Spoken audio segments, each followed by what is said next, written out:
All right. I greet you, lovers of freedom. I greet you, men and women of revolutionary mind. This video here, I want you guys to watch the video. Watch to the end. You will see the wickedness of a black man. You will see the wickedness of a black man.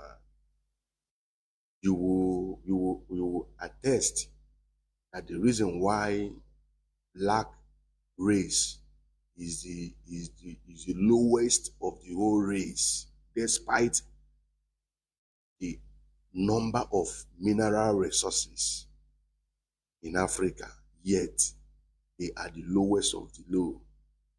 Not only, Western people, Westerners, they did us 50%, and we blacks completed the remaining 50. You will see the vision of Thomas Sankara, how Thomas Sankara planned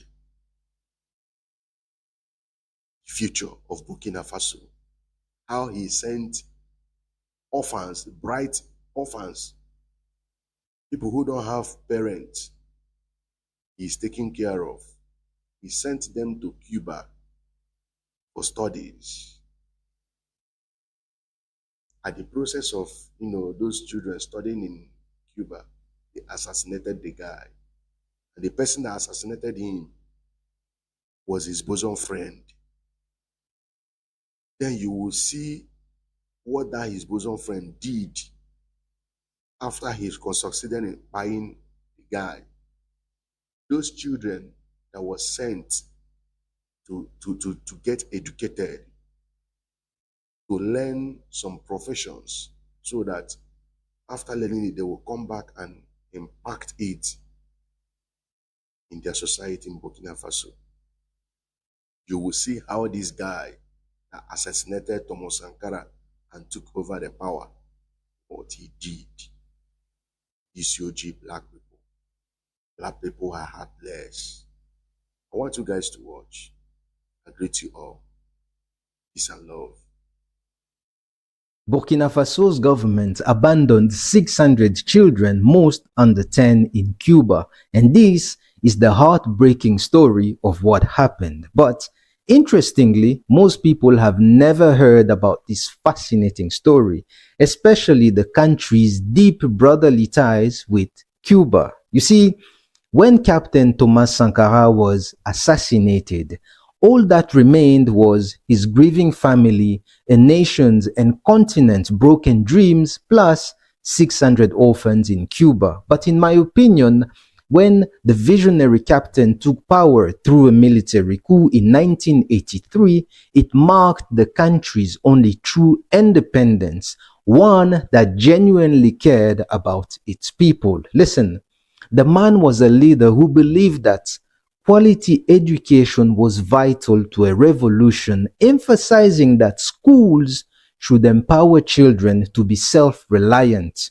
to believe in themselves, and to cherish independence rather than dependency on others. So when the Caribbean nation of Cuba, led by the revolutionary El Comandante Fidel Castro, offered scholarship to students from Burkina Faso to go study there, where they already had more than 20 schools specially organized to welcome foreign students, Captain Sankara seized the opportunity with both hands. And in 1986, Captain Sankara sent over 600 children, most under 10 years old, who had lost one or both parents, to equip them with the necessary tools not only to survive in life, but above all, to later contribute to their country's development.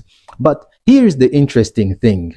Many of the children had never left their villages, let alone the country, yet one day they embarked on a long journey to a completely different land, one with a new culture and language. Now, due to the political context of the time, the children had received a revolutionary education, which included learning a trade and military training on the side. But a few months later, after their arrival in Cuba, Captain Sankara paid them a visit, shook the hands of all the 600 children, and told them how much he needed their support to build a greater and better Burkina Faso. You see, this small yet meaningful gesture reassured them, inspiring and motivating the youth to give their best for their country and for the captain who believed in them. Listen, for an ordinary citizen on the African continent, even meeting ministers such as Minister of Agriculture or Sport is nearly impossible, let alone meeting the president. And when you see the presidential motorcades, which I have seen plenty in different countries across the continent, you don't even know which car to look because there are way too many unnecessary vehicles. And personally, I think I have better chances of seeing someone empty the Atlantic Ocean with a teaspoon before I ever shake hands with an active African president. Regardless of the country, I really don't mind. By the way, while all this was happening, Captain Ibrahim Traoré had not even been born yet. But back to the story. In October 1987, when Captain Thomas Sankara's life was brutally ended by troops led by Blaise Compaoré, one of his closest friends, and at the time he was the country's first minister, and it was him who had signed the official papers for the children to leave for Cuba. Now, keep that in mind because it's very important to this story. Anyways, initially, the Cubans did not want to officially tell the children that the captain had been assassinated. But eventually, 6 days later, they broke the news to them. However, remember, these were orphans already carrying the pain of losing their parent.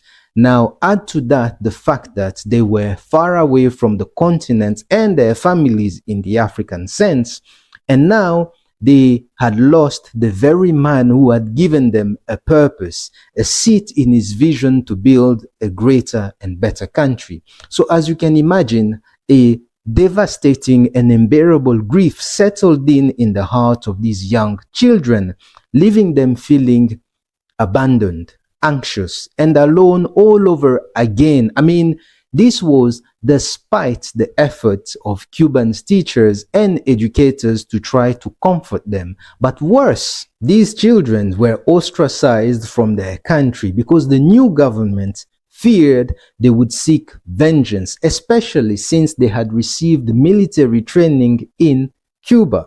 So as a result, the Compaoré's government did everything in their power to make sure their lives was a living hell. They could no longer send or receive letters from their families for over 2 years. And they also suspended all fundings for their program in Cuba, leaving them entirely dependent on the Caribbean nation, which was already under all kinds of US embargo. And to make matters worse for the youth, at one point, they were nearly repatriated, but Fidel Castro was firmly opposed to that idea and took care of them until they all completed their studies. You see, in my opinion, Africa's debt to Cuba is one of the few acceptable debts the continent will never be able to repay. Even worse, we have not even begun considering making an attempt to match or surpass Cuba's efforts. Because after all, how many African countries do you know are actively campaigning for the end of sanctions, the unfair sanctions against Cuba with the same energy Cuba stood up for Africa when supporting African liberation struggles came at a cost? Anyhow, they eventually returned home but were marginalized, where many struggled to find work because they were known as Sankara's orphans from Cuba.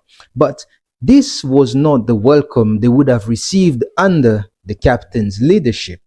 A man who actually had a vision and a plan to put their acquired skills and talent to good use. Instead, they were overlooked by a guilty, insecure, and criminal government that clearly had no plan for the country. Look, they They wanted power, but once they had it, they didn't know what to do with it.